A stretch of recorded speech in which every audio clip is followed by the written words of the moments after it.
অনুপ্রবেশ ইস্যুতে মুখ্যমন্ত্রীকে তোপ অমিত শাহের। মমতা ব্যানার্জি আমাদের দেশের সীমান্ত বাংলাদেশিদের জন্য খুলে দিয়েছেন। দিদির আশীর্বাদে অনুপ্রবেশ বেড়ে গিয়েছে। মেগা বৈঠক থেকে কটাক্ষ শাহের।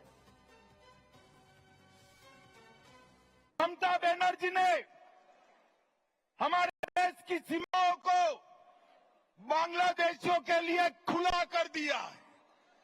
इनके आशीर्वाद से घुसपैठ हो रही है।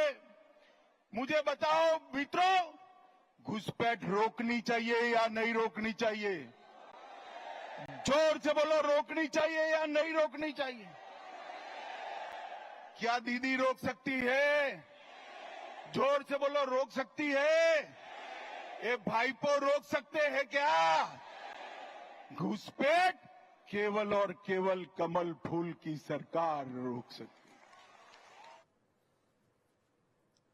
স্বরাষ্ট্রমন্ত্রী স্বামীজির বাসভবনে এসে প্রথমে স্বামীজির পূর্ণবায়ব মূর্তিতে মাল্যদান করেন। এরপর স্বামীজির মিউজিয়াম বা সংগ্রহশালা ঘুরে দেখেন, স্বামীজির ঘরও ঘুরে দেখেন।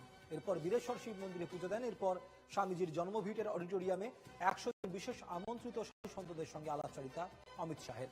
প্রসাদী ফুল স্মারক দিয়ে স্বাগত জানানো হয় অমিত শাহকে। উপস্থিত সাধুদের মধ্যে কার্তিক মহারাজ সহ ছিলেন আরো অনেক। উনি সাধু সন্ন্যাসীদের আশীর্বাদ নিতে এসেছিলেন। আর সাধু সন্ন্যাসীরা সাধারণত অমিত শাহর কাছে পৌঁছানো খুব মুশকিল। সাধুরা এসছেন, বিশিষ্ট বিভিন্ন মঠ মন্দির থেকে সব সাধুরা এসছেন।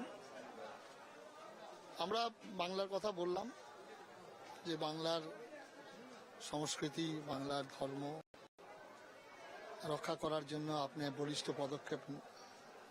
উনি ওনার বক্তব্য বলে এটা রাজনৈতিক কোনো প্রচার প্রপাগান্ডার জন্য আসেনি।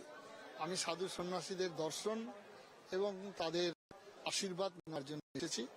সাধু সন্ন্যাসীরা ভারতবর্ষের প্রাণ, হাজার হাজার বছরের সংস্কৃতি পরম্পরাকে ধরে রেখেছেন এই সন্ন্যাসীগুলো, তাই তাদের উদ্দেশ্যে প্রণাম জানাবেন।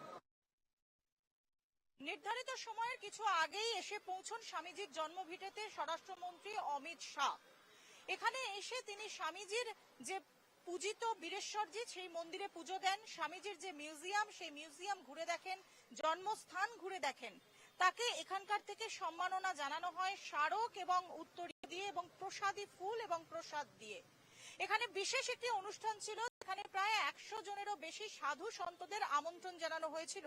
তাদের সাথে বাক্যালাপ সারেন অমিত শাহ এবং তিনি জানিয়েছেন একটি অত্যন্ত গুরুত্বপূর্ণ তথ্য, যা ধর্মীয় পুঁথি এবং পাণ্ডুলিপি যেগুলো এই মুহূর্তে বিস্মৃতির আড়ালে চলে যেতে বসেছে, সেগুলোকে ডিজিটালাইজেশনের পথে হাঁটছে কেন্দ্রীয় সরকার। সাধু সন্ত যারা তারা দাবি করেছেন যে তাদের বক্তব্য তারা অমিত শাহর কাছে তুলে ধরেছেন এবং তাদেরকে অমিত শাহ জানিয়েছেন যে আগামী দিনে ভারত পরিচালনার কাজে সাধু সন্তদের ধর্মীয় যারা কাজে রয়েছেন তাদের একটা অগ্রণী ভূমিকা থাকবে, এমনটাই দাবি যারা এখানে এই অনুষ্ঠানে যোগ দিয়েছিলেন তাদের।